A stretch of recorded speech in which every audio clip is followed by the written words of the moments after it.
7장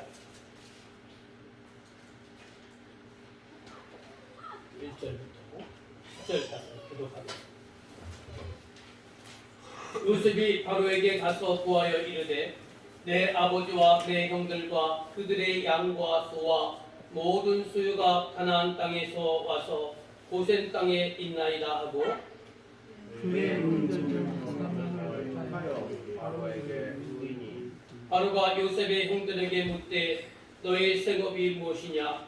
그들이 바로에게 대답하되 종들은 목자이온데 우리와 손주가 다 끌어가니이다 하고 그들이 더 말하여 이르되 가나안 땅에 이름이 심하여 본들의 양들을 짓고시기로 종들이 이곳에 겨우려 보자 가까우니 원하건대 종들로 고센 땅에 살게 하소서.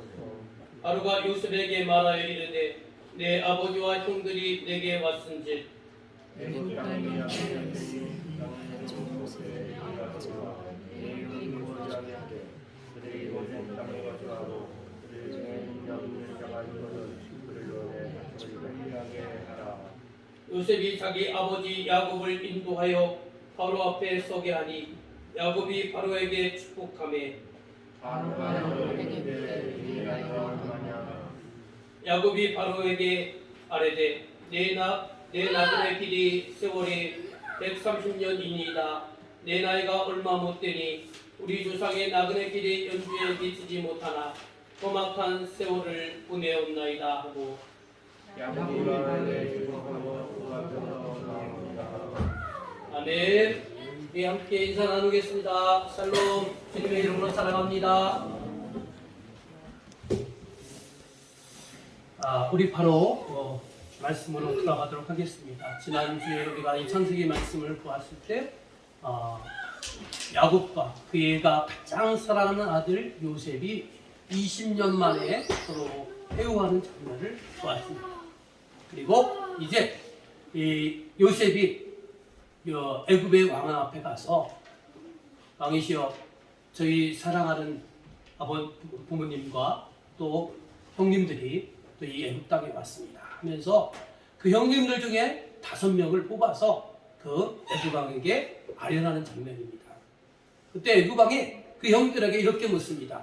너희들의 생업, 너희들의 직업이 뭐냐? 이렇게 물으니까 형들이 대답하기를 우리는 조상 대대로 목자, 양을 치고 또 소와 가축을 치는 목자입니다. 우리가 가나안 땅에서 오래 살았는데 그곳에 기근이 들어서 우리가 번제산을 이끌고 이 애굽 땅에 왔고 지금 고센 땅에 머물러 있습니다. 왕이시여, 왕이 저희들의 삶을 선하게 여기신다면 저희들에게 이 고센 땅을 허락하여 주옵소서라고 그렇게 간청을 합니다. 그러니까 애굽 왕이요 요셉에게 너희 형들의 얘기를 들었는데 이 애굽 땅에서 가장 좋은 땅을 너희들이 원하는 대로 가져라. 근데 너희 형들의 요청에 의하면 고센 땅이 좋다고 하니 그 고센 땅을 너희 가족들이 잘 살 수 있도록 그곳에 정착하게 하라. 그리고 그 너희 형님들 중에 형제들 중에 아주 가축을 잘 키우고 관리하는 그런 능력 있는 자를 뽑아서 내 가축도 관리하도록 하라고 이렇게 명령을 하는 것을 우리 본문 말씀에서 볼 수가 있습니다. 그리고 이제 형들의 아련이 끝나고 그 다음에 요셉이 자기 아버지 야곱을 애굽 왕에게 아련하도록 합니다. 그때 이 애굽 왕을 대면하는 야곱을 한번 보십니다. 질문입니다. 여기서 질문. 바로가 야곱에게 나이를 묻자 야곱은 몇 살이며 어떤 세월을 살았다고 했습니까? 자, 읽어봅시다. 창세기 47장 9절. 자, 시작. 야곱이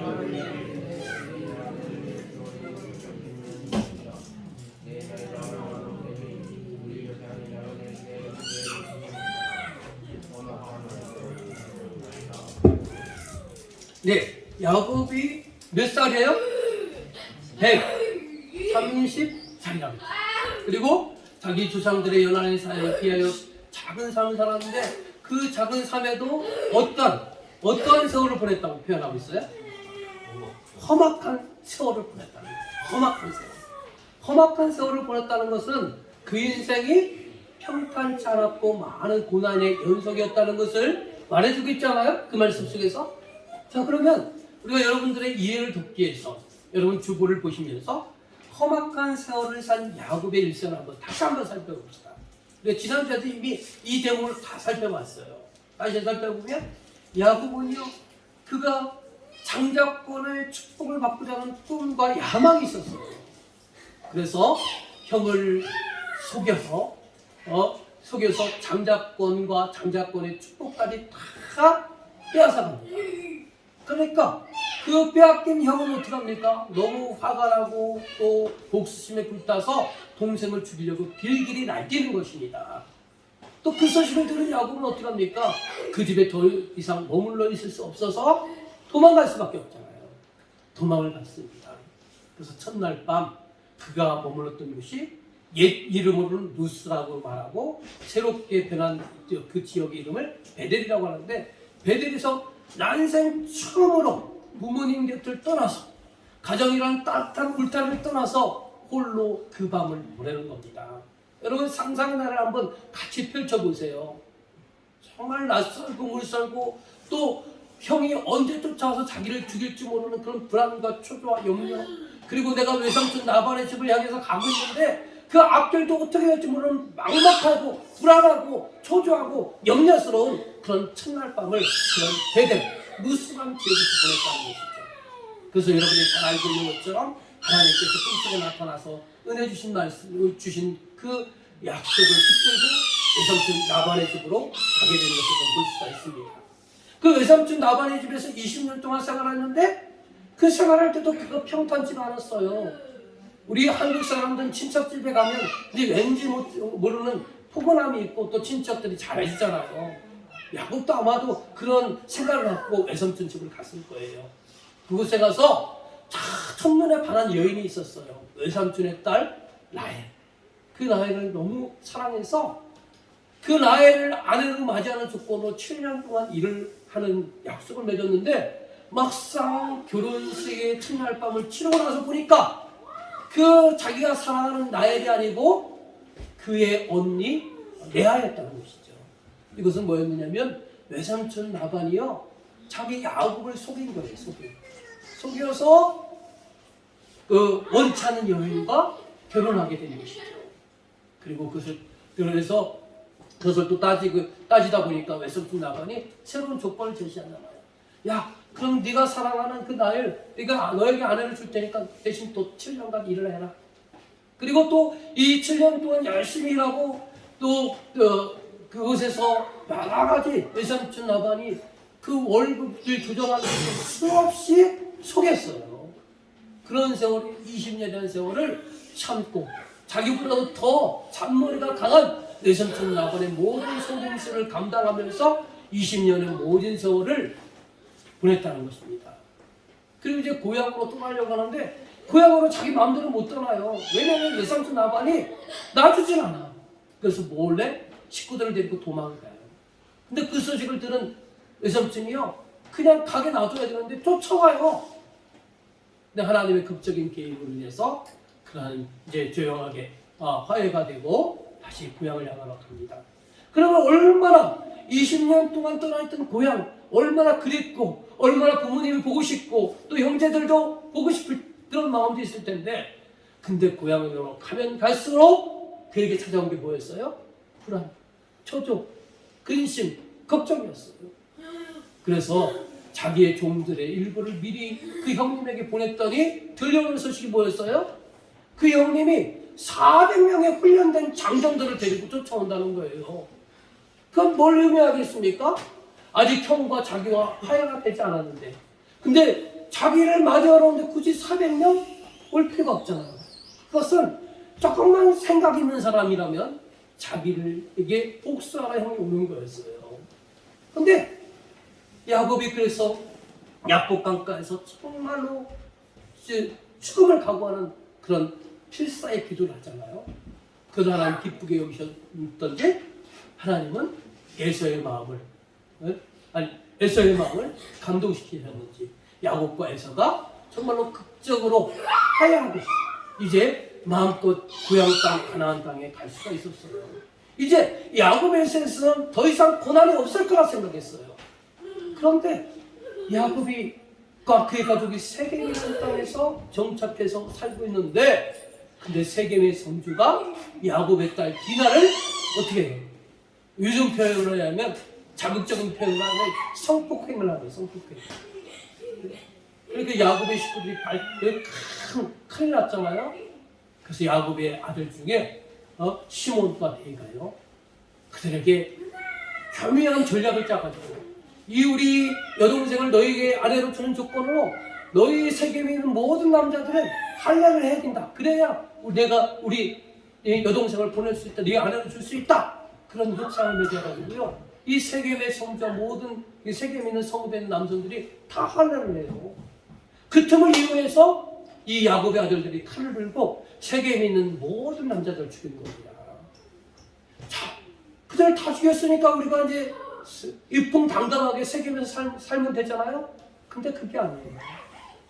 여러분, 옛날일수록 이 족장 사이가 있고요, 또 시족 사이가 있기 때문에 그 세겜에 사는 그런 사람들만 같은 족속이 아니고 그 옆 동네가 다 족속으로 연결되어 있는 거예요. 뒷줄로 연결되어 있는 거예요.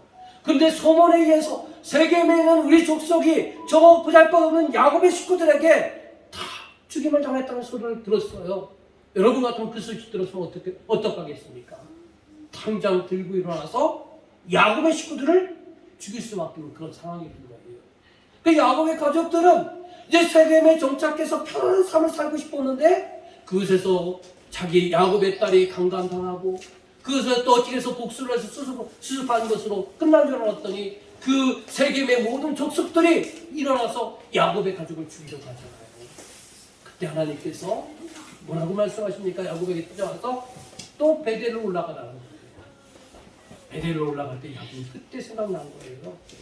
내가 하나님과 관계에서 너무나 소원했고, 또 그 옛날에 하나님과 맺었던 베델의 그 소원 약속을 내가 지키지 못했구나. 그래서 야곱은 모든 식구들에게 장식품을 다 뜯어버리고, 또 몸을 정결케 하고, 또 옷을 새롭게 입고 우리가 베델로 올라가서 하나님께 예배를 드리자. 그런 엘베델의 제단을 올려드렸던 것입니다. 그리고 나서 이제 편안한 삶이 찾아왔어요. 일정 기간 편안한 삶이 찾아왔어요. 그것으로서 야곱의 모든 고난은 끝난 것으로 생각했어요. 그런데 그게 아니었습니다. 좀 시간이 지나니까 자기가 가장 사랑하는 라헬이요, 야곱의 아내 라헬이요, 죽었어요. 애를 낳다가 죽었어요. 그리고 또 좀 지나니까요, 자기의 첫아들 장남 루벤이 있는데 자기의 첫 비라와 동침을 하게 된 겁니다. 그러니까 이게 뭐냐면 자식이 자기의 친어머니는 아니지만 어머니와 아버지의 부인과 성관계를 맺은 거잖아요. 이런 엄청난 사건을 또 야곱이 당하는 거예요. 얼마나 야곱이 충격적이었겠습니까? 그 소식을 듣고. 그런 모진 세월을 살았어요. 그러다가 좀 더 세월이 지나니까 그 아버지 이삭이요, 또 죽습니다. 계속해서 야곱의 일생은 계속해서 하나님의 은혜가 임했고, 또 고난이 찾아왔고, 또 극적인 그 고난, 버틸 수 없는 고난 속에서 하나님이 또 개입하셔서 또 살게 되고, 근데 그것으로 또 평안한 삶을 살 것 같은데 또 연이어서 고난이 찾아와요. 또 아버지 이삭이 죽고 나서 어느 정도 세월이 지나니까 자기가 가장 애지중지하는 요셉이요, 동물에게 물려 죽었다는 거예요. 짐승에게 물려 죽었다는 거예요. 얼마나 가슴이 찢어집니까? 그런 아픔의 세월들을 이제 야곱은 어떻게 버티느냐? 그 자기가 사랑하는 아내 라헬 사이에 낳았던 베냐민이라는 유일한 효력, 그 베냐민을 의지하며 살았던 거예요. 근데 그 가나안에 기근이 찾아왔어요. 먹을 것이 없어졌어요. 그래 어떻게 합니까? 식량을 찾아서 애굽에 내려갔더니 애굽의 총리라는 사람이 어떻게 알고 이 베냐민을 데려오라고, 베냐민을 데려와야 식량을 얻을 수 있다고 그렇게 조건부를 달았기 때문에 베냐민을 놔두고 싶진 않지만 그래도 식구들을 먹고 살기 위해서 어쩔 수 없이 이 베냐민과 이별하는 그런 아픔을 끈히 겪었던 사람이 야곱이었어요. 지금까지 이렇게 살펴본 야곱의 일생을 쭉 뒤돌아보면 얼마나 그 인생이 고난의 연속이었습니까?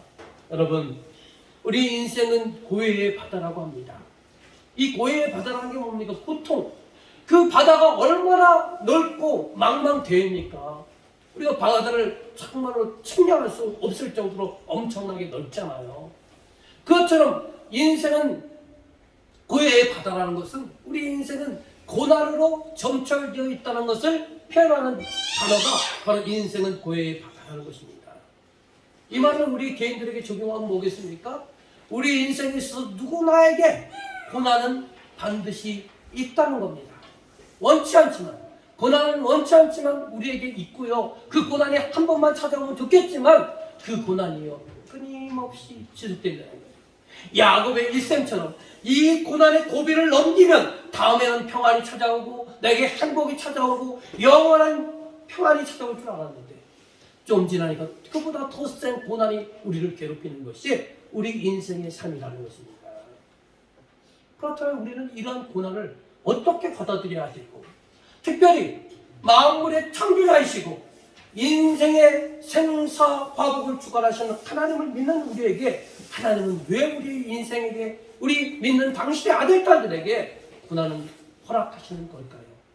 자, 이 고난의 목적을 우리가 한번 살펴보자는 것입니다. 자, 말씀 보겠습니다. 시편 119편 67절 또 71절 한번 읽어보도록 하겠습니다. 시작. 고난 당하기 전에는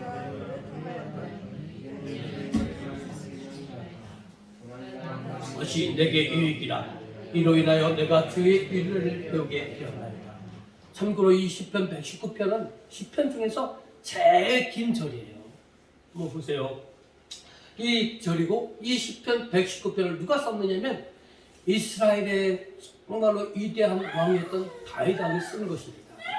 근데 여러분, 다윗 왕 하면은 아무런 고난을 안 받은 사람 같죠? 근데 그 다윗 왕이요, 왕이 되기 전까지 얼마나 많은 고난을 당했는지 몰라요. 다윗은 여러분이 잘 알고 있는 것처럼 이스라엘의 위대한 장수였어요. 그가 전쟁에 나가면 백전백승하는 그런 위대한 장수였어요.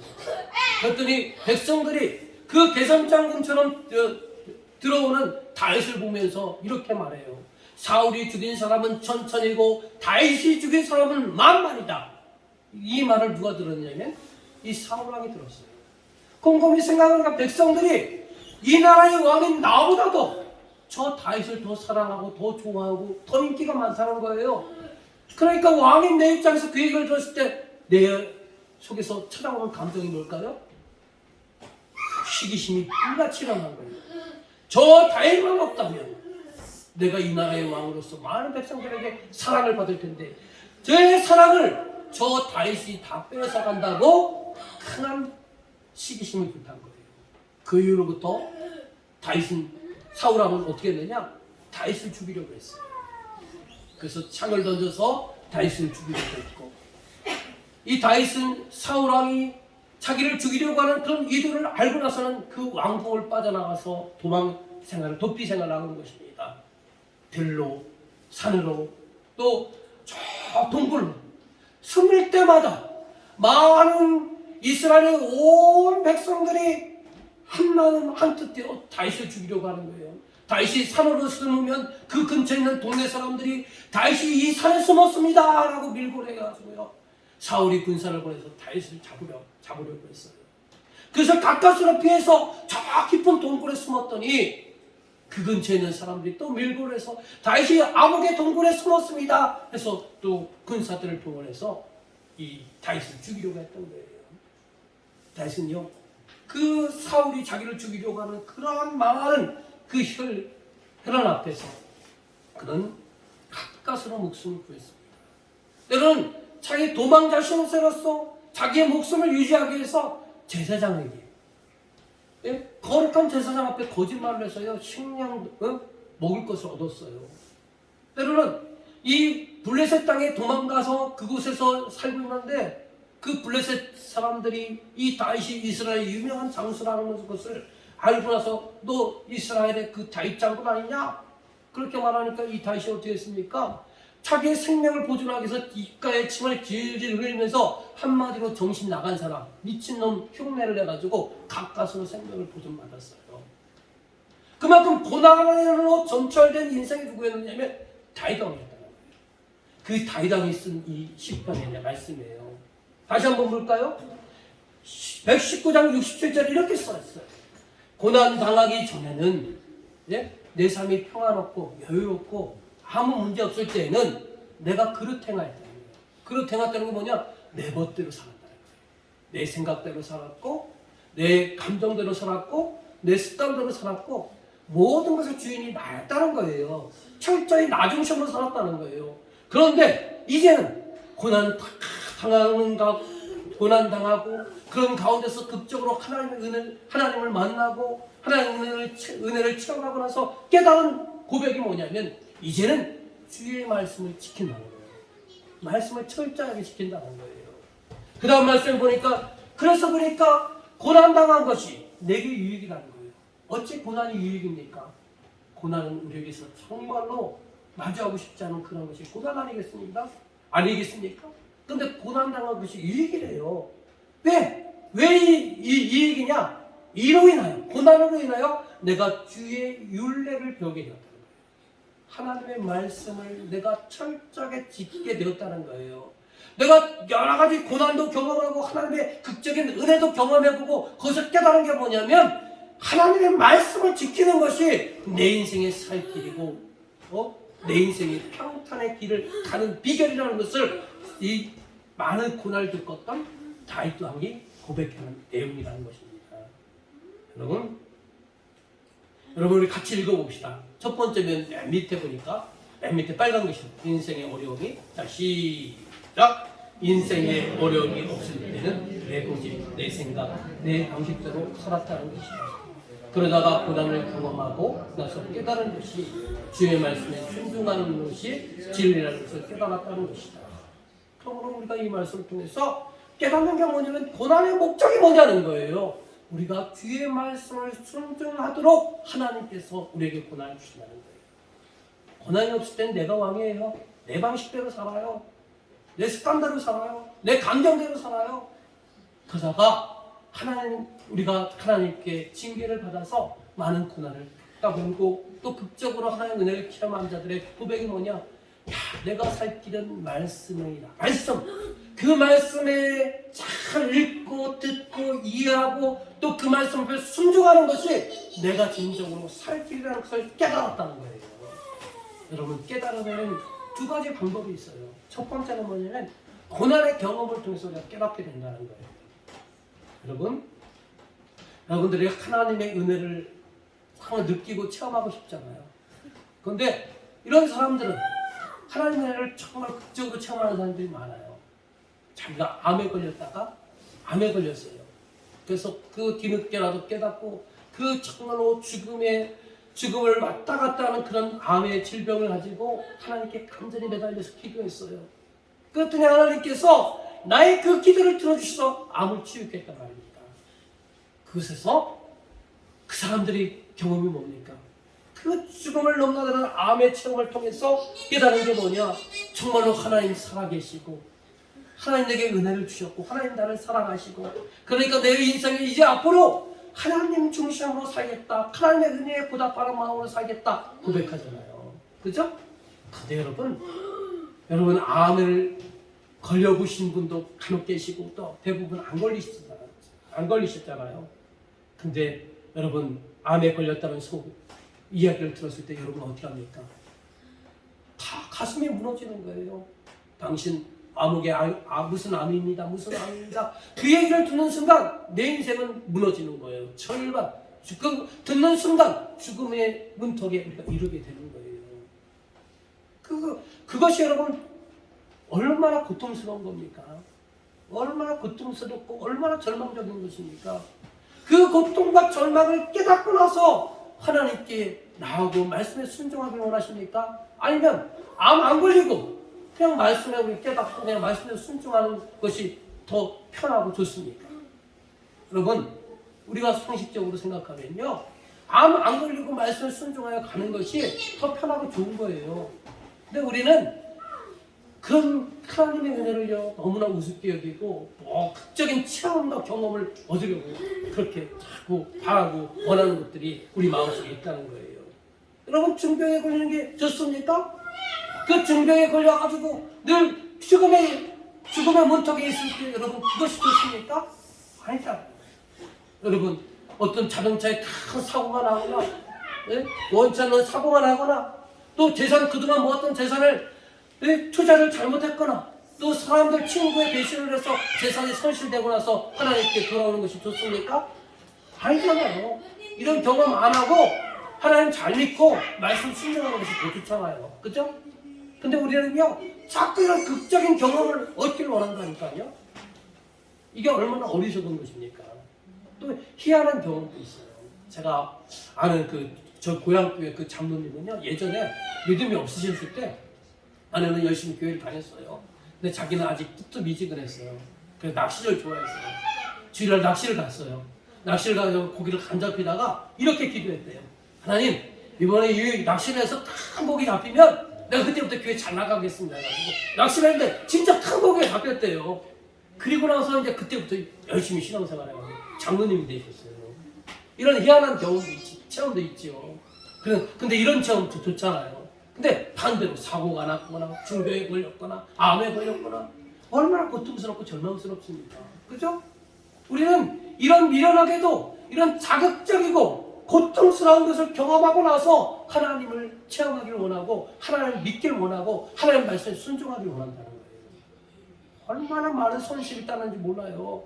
그렇게라도 돌아오니까 하나님 감사하고 또 은혜지만 거기에는 반드시요 많은 손실과 고통을 따른다는 사실을 여러분 아셔야 되는 거예요.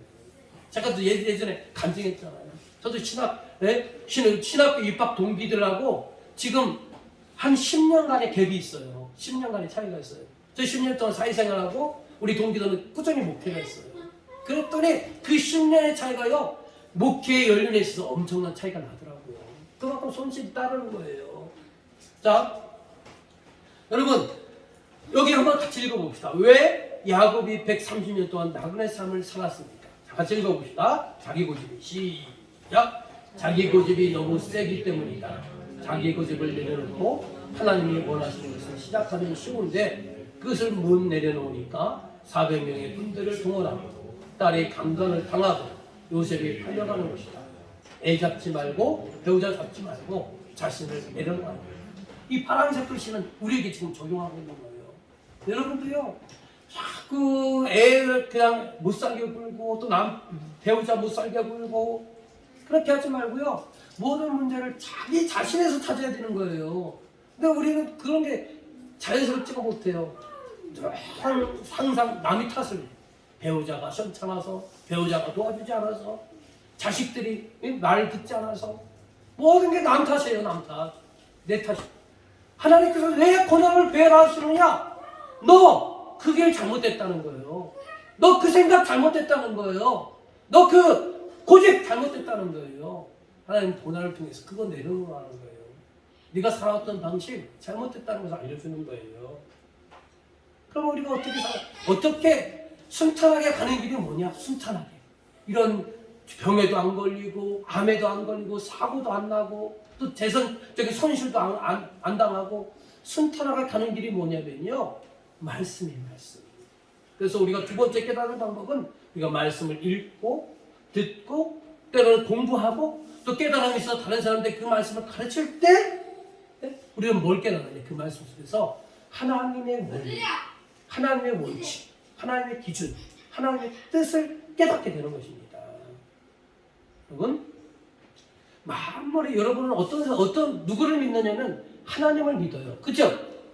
하나님을 믿는데 그 하나님은 어떤 분이냐면요. 만물의 모든 것들을 운행하시고 주관하시는 분이에요. 그런 하나님을 여러분이 믿는 거예요. 그러면 우리가 그 하나님의 뜻과 원리와 원칙과 기준을 잘 깨닫고 그 원칙대로 살면요. 여러분의 인생에 하나님의 은혜를 누릴 수 있고 축복을 누릴 수 있는 거예요. 예? 모든 여러분 기계 같은 것도 사용 방법을 아는 사람과 알지 못하는 사람과는 천지 차이인 거예요. 예?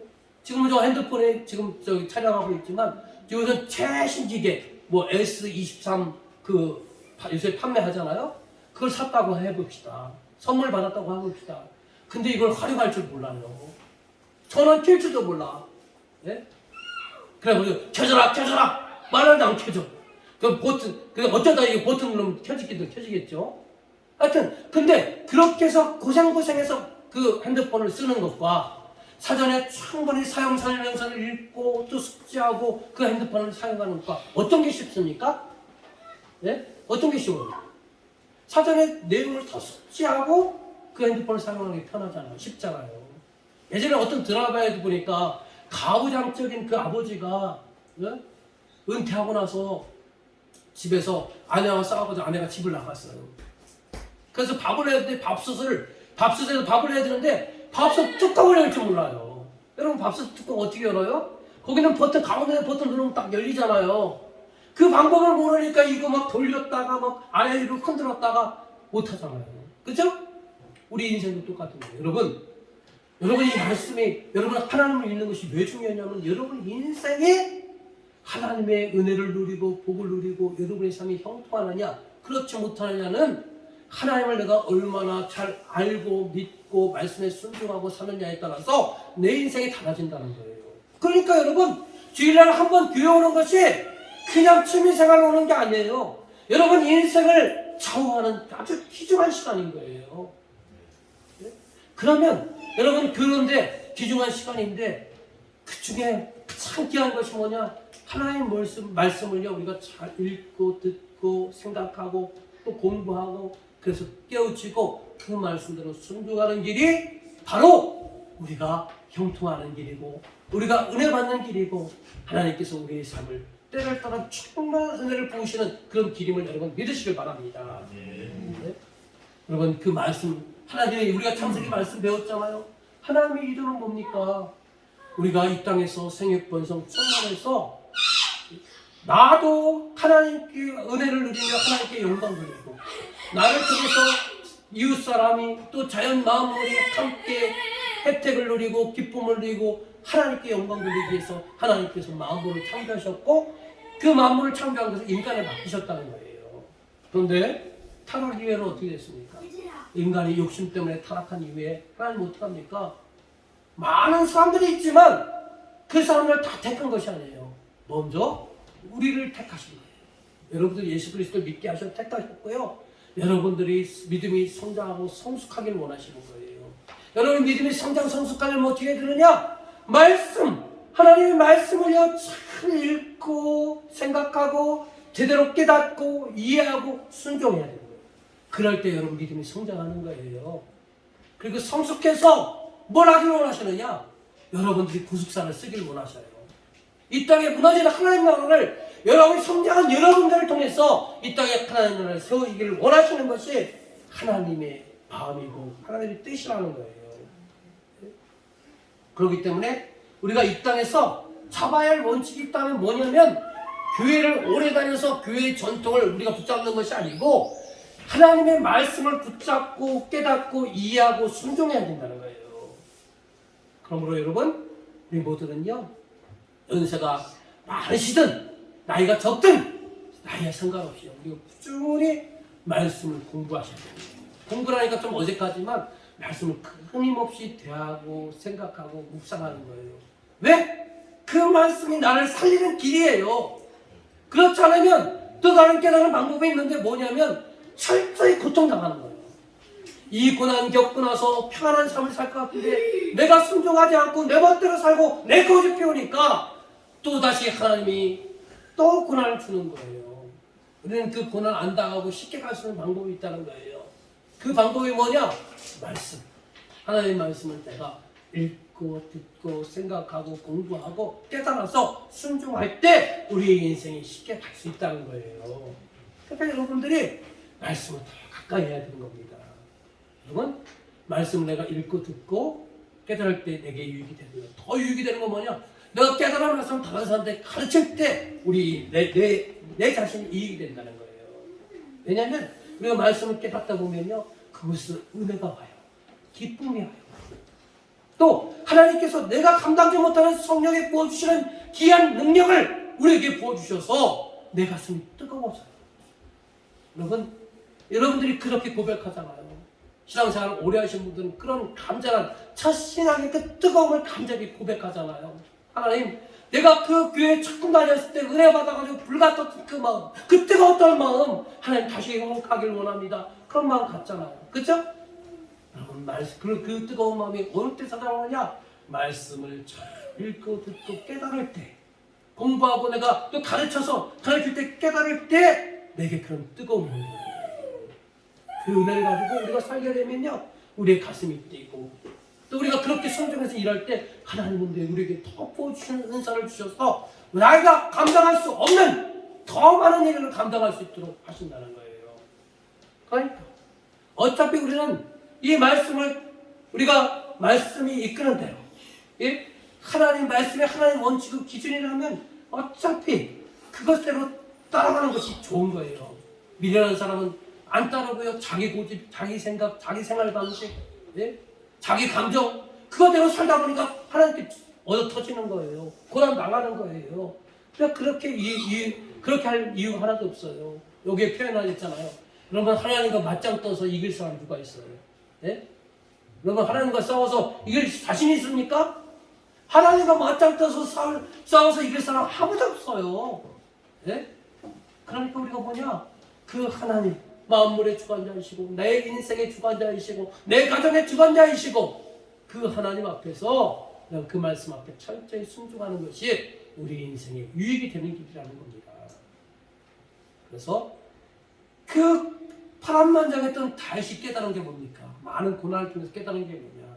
아까도 말씀을 읽었지만 고난 당하기 전에 내가 그릇해가 했더니 이제는 내가 고난 당할 거 다 당하고 그러는 가운데 하나님의 극적인 계획과 은혜를 깨닫고 나서 정말 깨달은 게 뭐냐?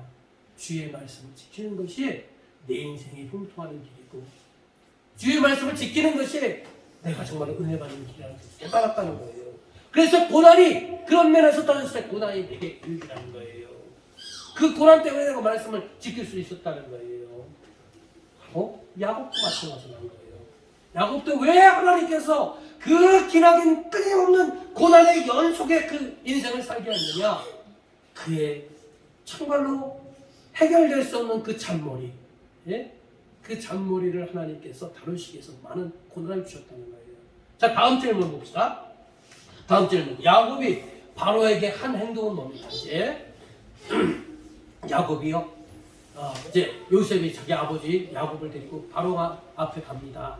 그때 이 야곱이 한 행동을 보세요. 자, 봅시다. 창세기 47장 7절 또 10절 읽어봅시다. 시작.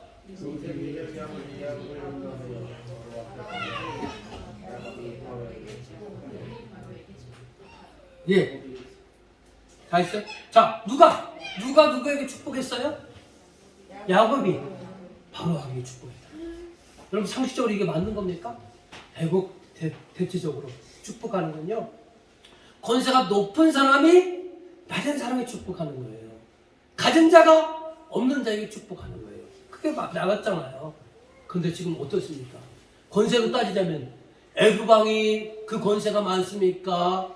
야곱이 권세가 많습니까? 누가 많아요? 애굽왕이 많죠. 여러분이 이해를 돕기를 따진다면 이 당시 애굽왕의 권세는 어떤 정도냐? 오늘날 전 세계를 주름잡는 나라가 어느 나라예요? 미국이잖아. 미국 대통령과 같은 그런 막강한 권세를 갖고 있는 사람이 애굽왕이에요. 권세를 따졌을 때는 애굽왕이 야곱에게 축복하는 것이 맞는데 반대로 야곱이 애굽왕에게 들어올 때 나갈 때 축복했다는 것입니다. 자, 이 모습은 뭐냐면 이 야곱이 축복하는 모습은 오늘날 우리 모든 성도들이 어떻게 살아야 되는가를 보여주고 있는 거라는 거예요. 하나님은 여러분들이 믿음이 성장해서 성숙해서 세상에 믿지 않는 사람들을 축복하길 원해요. 하나님이 그 축복권을 누구에게 줬느냐? 하나님은요, 전에도 구속사 얘기하면서 말씀드렸잖아요. 하나님께서 이 땅을 회복시키기 위해서 하나님 직접 일하신다고 했어요? 아니면 누구를 통해서 일하신다고 했어요? 사람을 통해서. 어떤 사람? 예수 그리스도를, 하나님께 택함받은 예수 그리스도를 믿는 저와 여러분, 우리 성도를 통해서 이 땅을 회복하길 원한다는 거예요. 그래서 하나님께서는 사람을 통해서 목자를 통해서 일을 하기를 원하시는데 그들에게 어떤 것을 축복권을 줬다는 거예요. 그래서 여러분 목사님에게 주신 그 축복권 여러분 잘 활용하시길 바랍니다. 그래서 여러분들이 바빠서 예배 중간 왔다가 중간에 가시는 분이 있는데 반대로 생각하세요. 내가 좀 늦더라도 하나님의 그 축복을 받겠다는 목사님의 축복을 받겠다는 이 축복권을 여러분 귀하게 여기셔서 늦더라도 교회 오십시오. 와서 그 마지막 예배 순서의 마지막 축도 시간에 축복 기도를 받으시기 바랍니다. 근데 어떤 사람은 반대로 생각해요. 교회는 가야 되겠고 또 의무는 채워야 되겠고 그러니까 교회 오긴 와. 근데 너무나 바빠. 그래서 그냥 목사님 설교 끝나면 불렀게 가는 사람들 많잖아요. 이게 철저한 인간 중심의 사고라는 거예요. 여러분 그래서 하나님이 목사님을 통해서 축복권을 줬기 때문에 여러분 축복 기도를 여러분 축도 시간을 귀하게 여기시기 바랍니다. 또 부모님에게 하나님은요 축복권을 줬다는 거예요. 그러니까 부모님들은 자기 자녀들을 늘 마음껏 축복하십시오. 맨날 저주만 하지 말고 이 못된 놈, 망할 새끼 이렇게 하지 말고 자꾸 축복해 주세요. 네? 지랄 연병할 놈 이러지 말고 네? 여러분 하나님께서 부모에게 주신 축복권이 뭐냐면 내 권리가 뭐냐면 축복한 자녀를 축복하는 권리 줬대요. 그러니까 여러분이 자꾸 축복을 선포하면 자녀들이 하나님 권리에 입각하는 자녀들이 그 축복기도 맞고 자녀들이 형통하는 길을 가는 거예요. 좋잖아요. 그죠? 근데 우리는 그 권리 사용 안 하고 맨날 세상 방식대로 자녀 말 안 들으면 욕하고 빌어먹을 놈이라고 하고 빌어먹을 놈이 뭐예요? 거지대라는 거죠. 우리 저 집사람도 애들 공부하면 야 저기 박스 준비해라 그렇게 얘기를 해요. 그게 무슨 얘기인지 알아요? 저기 지하철역 가서 노숙자 생활 하라는 거예요. 네? 그런데 이게 얼마나 우리가 저주입니까 이게.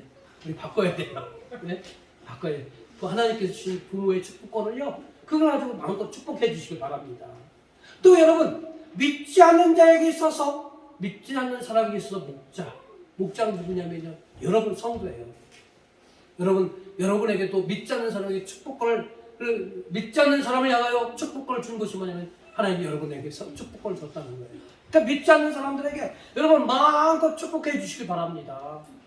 교회 다니면서 믿지 않는 사람들에게 자꾸 그냥 부정적이고 비판적이고 그런 얘기하지 마라. 너 참 그거 지난번에 한 거 참 못됐더라. 너 지난번에 이렇게 좀 아쉽더라. 이렇게 하지 말고 자꾸 축복해 주라는 거예요. 정말 여러분 눈에 부족한 면이 보여도 야 정말 잘했더라. 다음에 조금만 더 연습하면 TV에 나오겠더라. 이러시 자꾸 축복해 주시기 바랍니다. 그래서 우리 기독교인의 인생에 어떻게 삶을 살아야 되느냐? 여기 보십시오. 빨간 글씨 보세요. 따라서 성도는 세상을 축복하는 사람들이다. 늘 사람을 축복해 줘야 한다. 여러분의 인생이 늘 밝게, 맑게, 가볍게, 따뜻하게 살아야 됩니다. 우리 하나님 믿으면서 우리가 늘 근심에 눌리고 그래서 늘 얼굴이 늘 어둡고 침침하고 또 생각도 매일 부정적이고 나는 안 된다. 나는 패배자다. 그렇게 하지 말고 또 다른 사람들에게 야 너 왜 그렇게 못하냐. 바보스럽다. 이런 식으로 하지 말라는 거예요. 여러분이 축복권을 가지고 그 사람들 더 긍정적으로 보시고 자꾸 축복해주고 따뜻한 얘기해주고 또 여러분 성격도 내 성격도 내성적이지만 그래도 자꾸 위기를 만나도 고난을 만나도 주눅들지 말고 밝게 갈 수 있도록 여러분 노력하시라는 겁니다. 여러분 성도의 우리가 또 그런 축복을 해야 되는 축복할 때 진짜로 축복의 그 사람들이 전달되어야 되는데 그러려면 어떻게 되느냐? 평상시에 여러분들이요 하나님과 나와의 인격적인 교제가 충만히 이루어져야 돼요. 우리가 하나님과 관계가 주일날 이 예배 시간 딱 1시간만 하나님과 관계 있고 나머지 하나님과 관계 없으면 이런 축복권이 흘러가지 않아요. 그러니까 여러분 늘 교회는 비록 여러분 사정에서 주일날 한 번만 온다 할지라도 여러분 늘 하나님과 동행하고 인격적인 교제를 갖고 그렇게 생각하시기 바랍니다. 그래야 그런 축복권이 하나님이 가신 축복권이 여러분을 통해서 다른 사람에게 흘러가는 거예요. 자, 성도의 성숙의 과정 한번 보겠습니다. 야곱의 예를 보면 야곱은 어떤 사람이었느냐? 사기꾼 기질이 아주 뛰어났던 사람이었어요. 그죠? 밧줄 한 그릇에 형의 장자권을 얻고 형이 또 아버지가 축복 기도해 준다니까 형이 사냥 갔을 때 엄마하고 앞에서 형의 복장을 하고 형의 그 흉내를 내서 아버지에게 축복 기도를 받잖아요. 이렇게 사기꾼 기질이 많았던 사람이에요. 그죠? 오늘날 부름받은 저와 여러분도 마찬가지예요. 여러분 스스로 생각해 보세요. 여러분이 인격이 아주 따뜻하고 온전하고 완벽한 사람입니까? 여러분 스스로 생각해 보세요. 그렇지 않아요. 각자 자기 내면을 보면 여전히 부족하고 모나고 또 때로는 욕심도 많고 때로는 또 거짓말도 잘하고 때로는 또 우리가 욕망에 이끌려 또 음란도 하고 다 그런 게 우리 모두가 다 그런 욕망 다 갖고 있는 거예요. 누가 하나 그런 게 아니에요. 그런데 모난 것들이 우리 다 여기 있다는 거예요. 사기꾼 야곱과 오늘날 저와 여러분이 똑같은 모습이에요.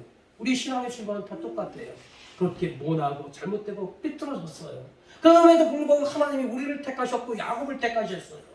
그 다음에 뭐냐? 하나님을 택하셨는데 그 야곱이요? 야곱이요? 그 다음에 외삼촌 집에서 20년 동안 종생활을 하면서 점점점 어떻게 되느냐?